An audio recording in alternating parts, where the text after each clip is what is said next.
In today's video, I'm going to give you a ridiculously simple tip that can have a huge impact on your fly fishing cast. Hi, I'm Captain Chris Myers, Orlando Fly Casting Lessons. Thanks for tuning in. If you're not a subscriber to this channel, please consider doing so and make sure you click that bell icon. You'll get notified every time I upload a new video. I teach lots of people how to fly cast, and what I'm about to talk about is one of the most difficult things for me to get people to do. But if they would just do it, they would find it's one of the most simple things they can do to have a huge impact on your cast. And that is looking at your back cast when you are practicing. Unless we have some close obstructions behind us, normally looking at your back cast is not something I would recommend if you're fishing, especially if you're sight fishing. But it is one of the top things I learned to do early on, and it really helped my casting. Every time I practice, and you'll still see me doing this even in a lot of my videos as well, I turn around to see what that back cast loop looked like. And the reason I want to do that, I want to know, was it a good cast? Was it a horrible cast? Or was it somewhere in between? Should I keep doing it that way, completely change it, or just tweak it a little bit? If you're not looking at your cast, you really don't know for sure what that back cast loop looked like. And the majority of the problems that I try to help people correct are caused by a poor back cast with a non-existent or ill-formed loop. And they keep practicing over and over and over the same thing that's causing the problem to begin with. We could practice 8 hours a day every day.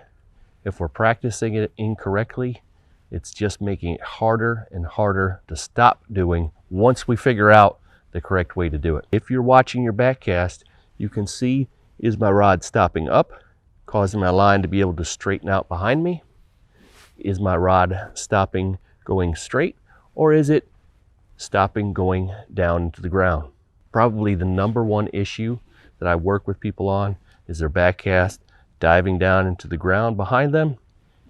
They don't know it's doing that because they don't turn around and look at it.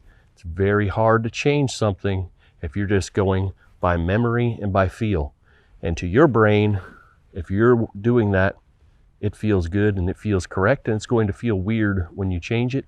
But unless you are looking at your rod, it's probably just going to go into autopilot and do that. One of the other common issues facing fly casters is the rod doesn't stop and it immediately starts moving back, or it stops, repositions, waits, and then goes forward. That would look something like this: stop, reposition, go forward. If I'm looking at my rod, it's going to be much easier for me to watch it stop in the air, watch it freeze there, watch my line straighten out. When we're new to fly casting, if we're not looking at that line and seeing if it's straight behind us, we're just guessing. And most times you're probably going to guess a little bit wrong, maybe a lot wrong, and that can really affect how your forward cast goes out.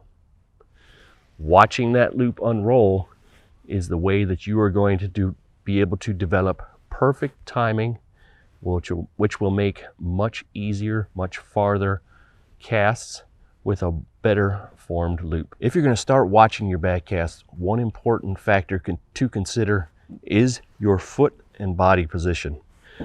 If I'm completely square to my target, as I make my back cast and I stop to turn and look at it, the rod starts to point back towards my left shoulder. So the act of turning my head to see, this is as far as I can turn my head. If I cannot see where my tip is, especially on longer strokes, it's very tempting to twist the body around. If I put my casting side foot back, which I do all the time, whether I'm watching my back cast or not, because it gives me a much longer range of motion, now I can watch both sides of this cast and not have any movement at all in the tip of my rod. By now you're saying to yourself, how can something so simple as turning around and looking at my back cast fix my fly casting or make it better? That in itself isn't going to make it better, but the first thing it's going to do is allow you to see what's happening back there, and if it's not working in the front, something's probably going on in the back that's causing the problem on the forward cast. Then you can see if any changes you make are having an impact on your cast, making it better, making it worse, change a little, change a lot. If you'd like to know what the most common issues are I see facing fly casters, I put together a little playlist. If you're struggling with your cast a little or even a lot, you'll probably find something in that which will help you become a better fly caster.